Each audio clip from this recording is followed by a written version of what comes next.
Hey guys, what's up? All right. Hey, Double Deuce back with another update on the Skyline build. So, to let you know what I've done so far, other than what you see there with the engine installed, with the little, this thing is wild. I tell you, I found this thing online. It's from Astro Pneumatic Tools. I mean, I don't even know if they make them anymore, but it's wicked cool. It actually pumps up and has a little relief valve on it to let it come down. So anyway, all right, so we got the engine in. Give you guys another look at this thing. This thing is wild. It's all aluminum, has a actually hydraulic ram on it and everything. It's like a real cherry picker. So anyway, as you can see, everything's kind of put in place. I test fit everything, and this is how she looks. So I installed the air ride, okay, and it was a challenge to say the least, because for one, this thing is so massively heavy, and two, the springs are still stiff that I had installed on it. So it's going to take a little bit of time to loosen things up. But let's put it up in the air. As you can see, it does rise at the back and at the front, but not fast enough. You see what I'm saying? It needs just a little bit of help because the springs are so stiff. Now it starts rolling. And then you can drop it. So like I say, once it loosens up, it'll come all the way down. You know what I mean? So, but that's where we're at now with the air ride.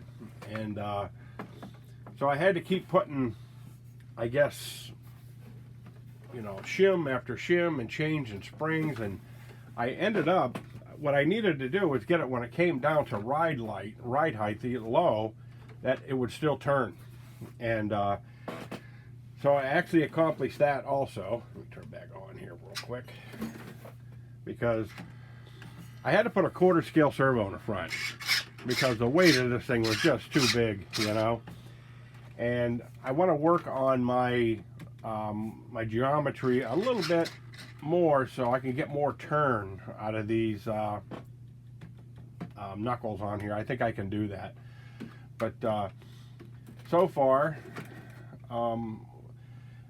what I decided to do was have, I got a little 2 wires here with a snap switch. This will be for my glow plugs. And I am going to put a push button starter under here for the starter on the thing. The problem I'm having was I hooked up a speed control to this brush motor, and the problem is, I don't know if the motor went bad or what, but unfortunately, the new kit that I got, I had to rob the starter motor out of that, and I did contact Sterling Kit to see if, you know, if they could hook me up with another starter motor. But I did also order a brushless setup too. So if I get the brushless setup, I can still start from the remote.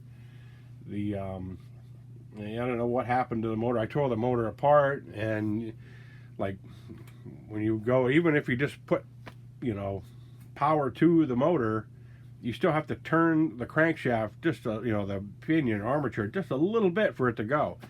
So when it's all entrapped in your vehicle here, there's no way you can get in there with your finger and start it that way, you know. So I was kind of bummed about that.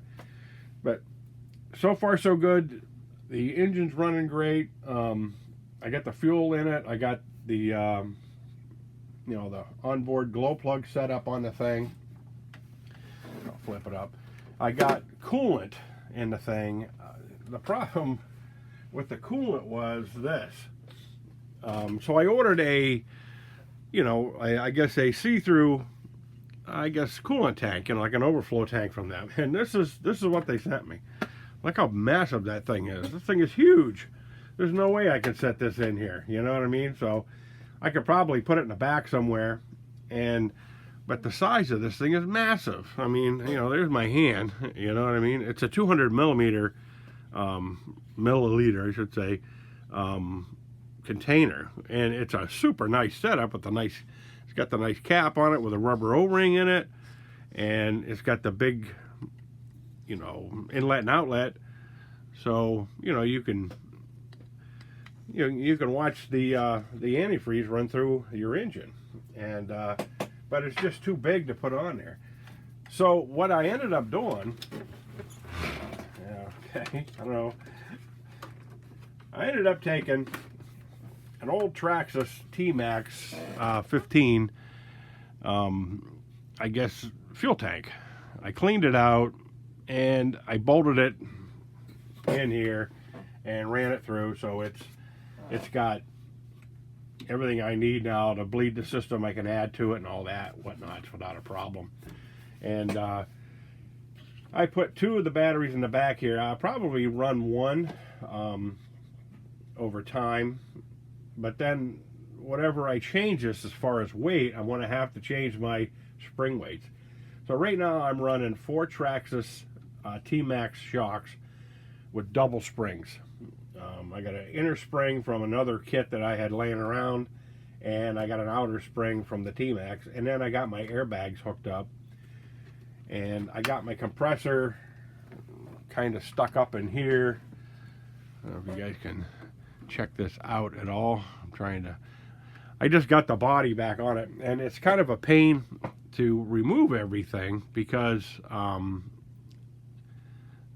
zip this out here for you, because the way that the body has to attach for now with these diffusers on the front and the back here, my steering servo, all that stuff, the diffusers bolt on afterwards. And I'm going to try to leave them on and maybe turn around and just come up with some body mounts to set the thing on there. But I didn't want to drill any holes in the body for any mounts. I wanted it to look kind of scale.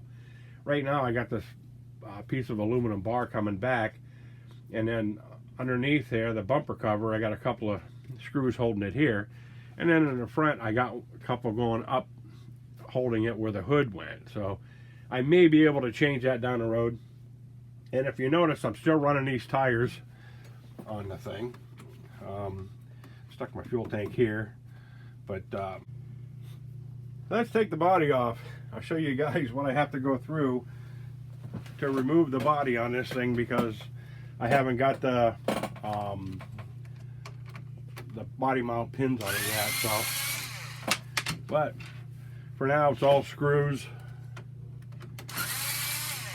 These can stay on.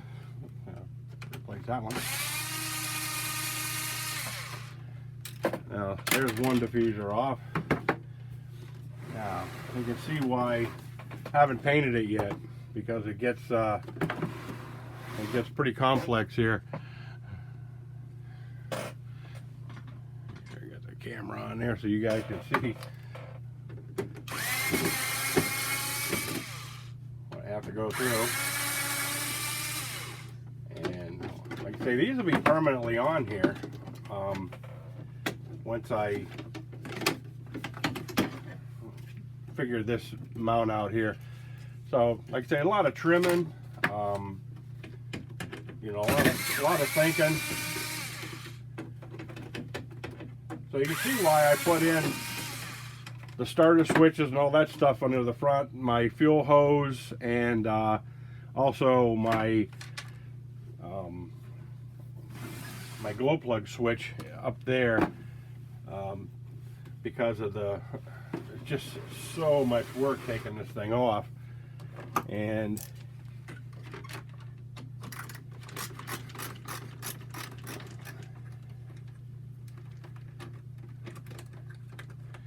this is the first. You guys never seen me use tools here, huh? So now you know why I got such big fingers and I have such a hard time. Sometimes I don't do a lot of builds on camera because it is so difficult, because I got these sausage fingers, and if it wasn't for my fingernails I wouldn't even be able to grab some of the hardware. So alright, let's take this thing off now. Remove it. There we go. Pop the hood. Put that down here. And now let's see, a fuel hose. And I haven't hooked up my switch yet for my wires, but this will be how it comes off. There we go. Now, the body's off. You can see in its glory everything that I have hooked up.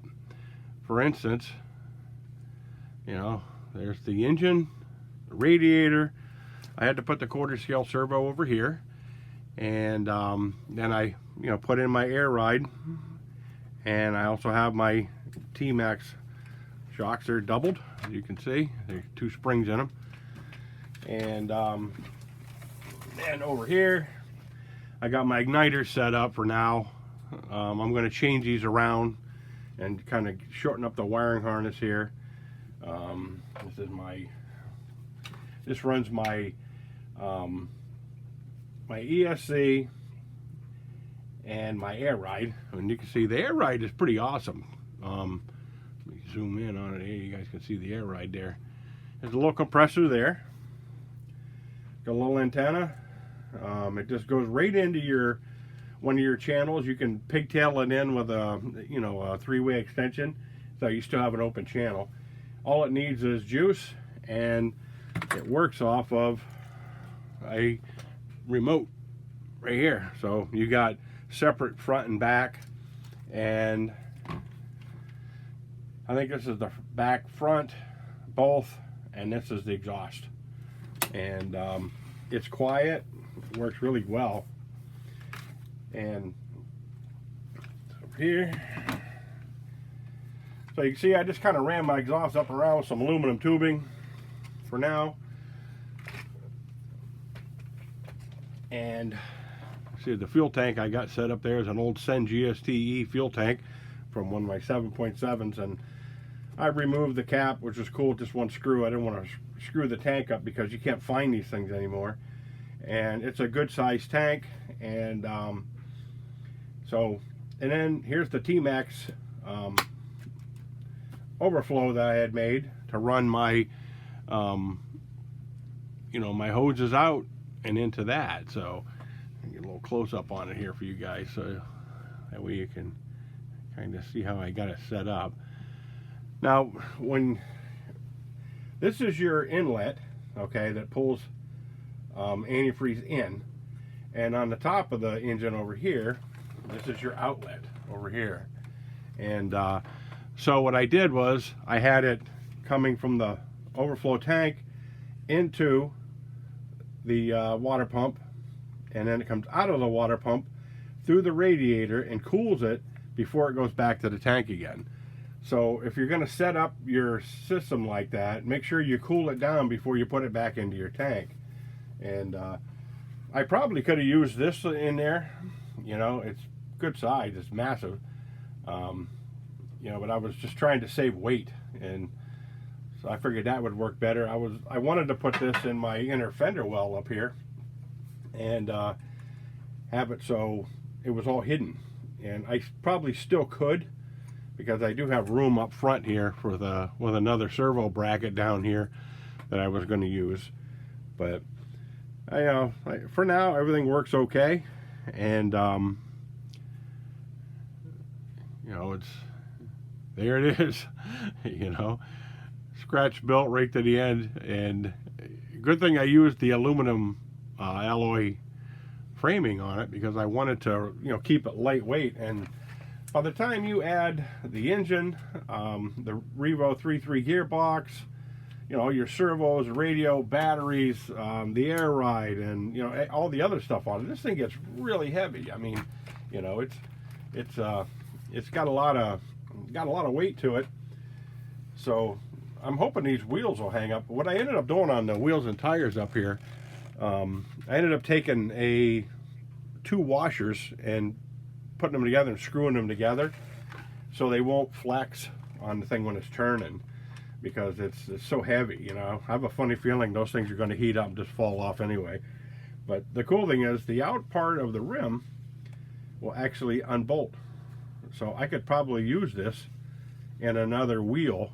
For instance, like even these ones here that I had went over, you know what I mean? I could set that like inside here, you know, and depending on the offset of how I set this up.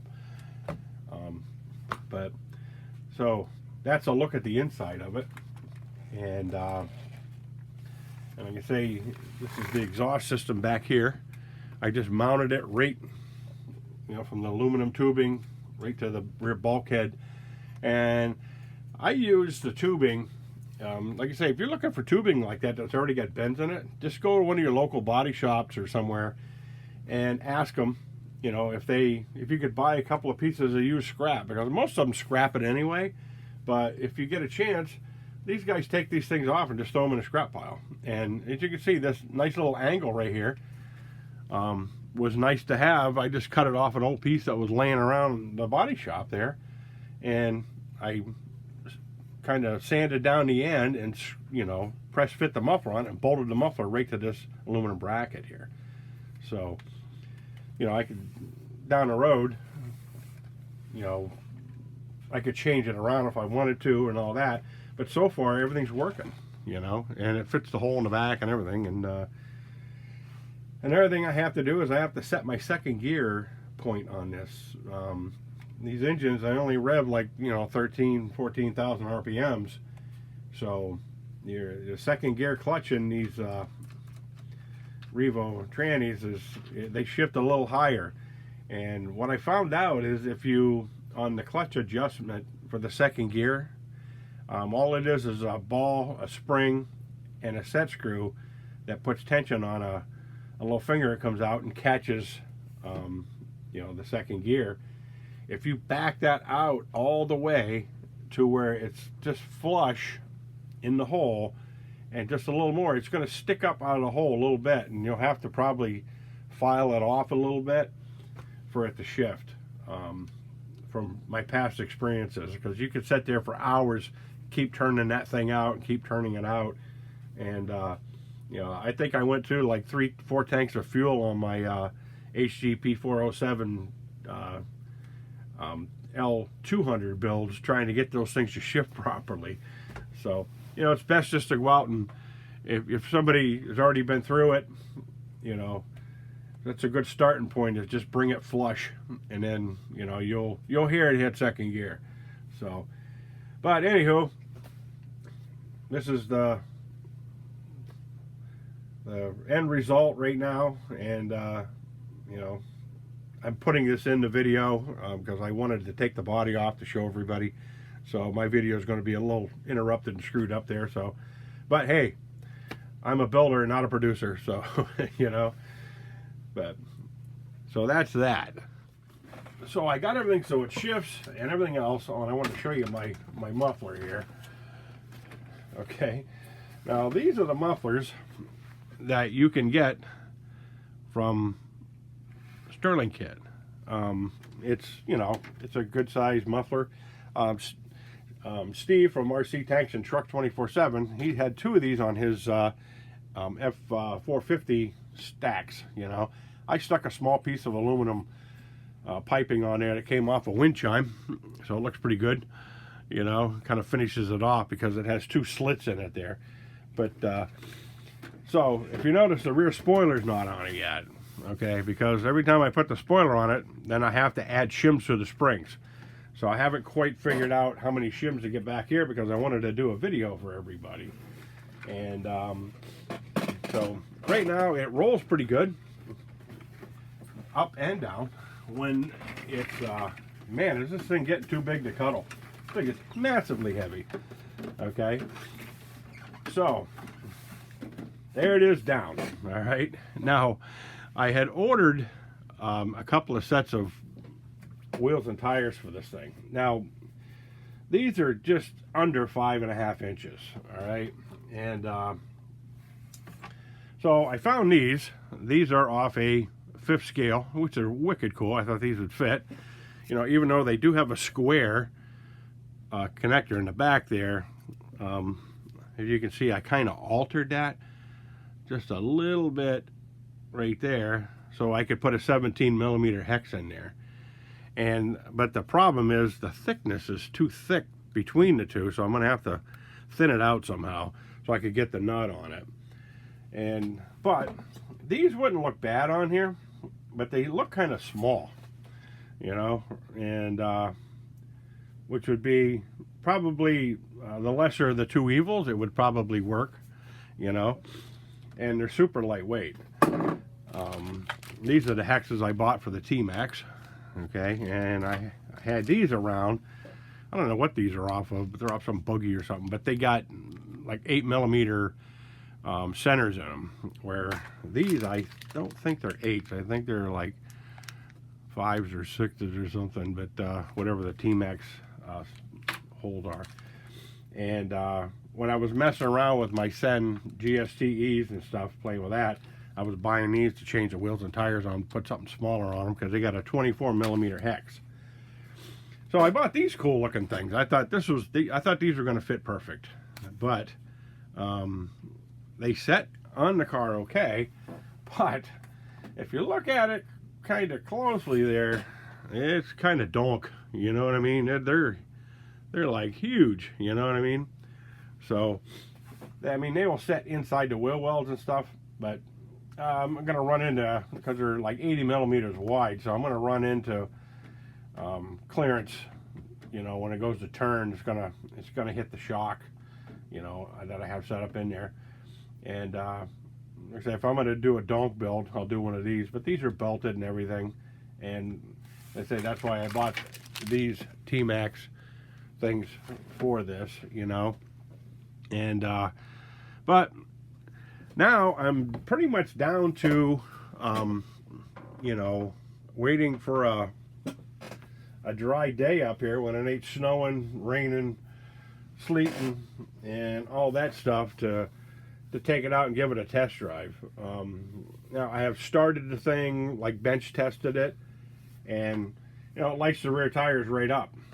So it's hopefully it'll be a good drifter, you know, two-wheel drive drifter. But we won't know until we get it out there and try it out to see what's going to break, what's going to, you know, fall off or whatever.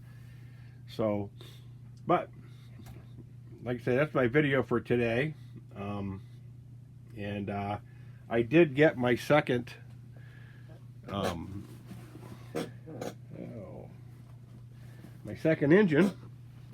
Like I say, it did come, and I'll do another video about that and the pieces that I ordered with it.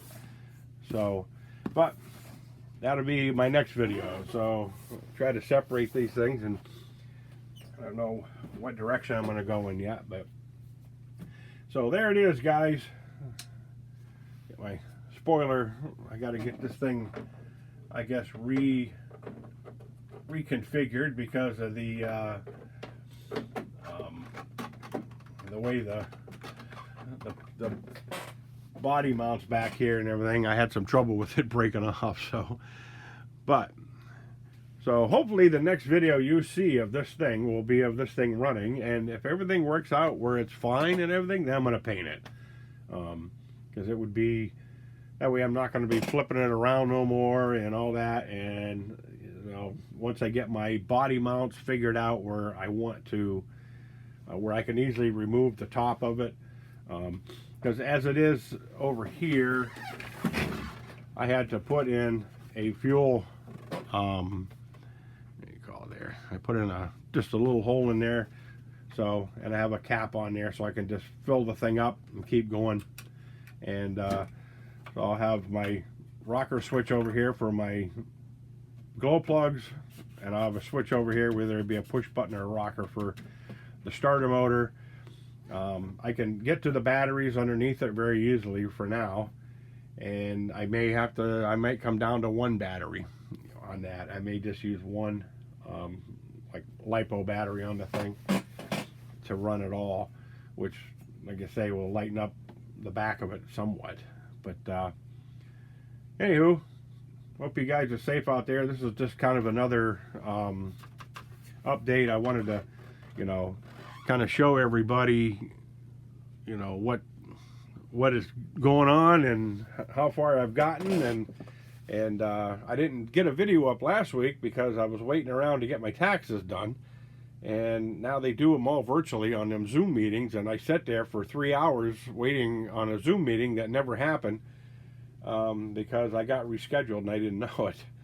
So it was kind of a waste of a weekend, but it gave me more time to fine-tune this and you know, get my air ride set up a little bit more.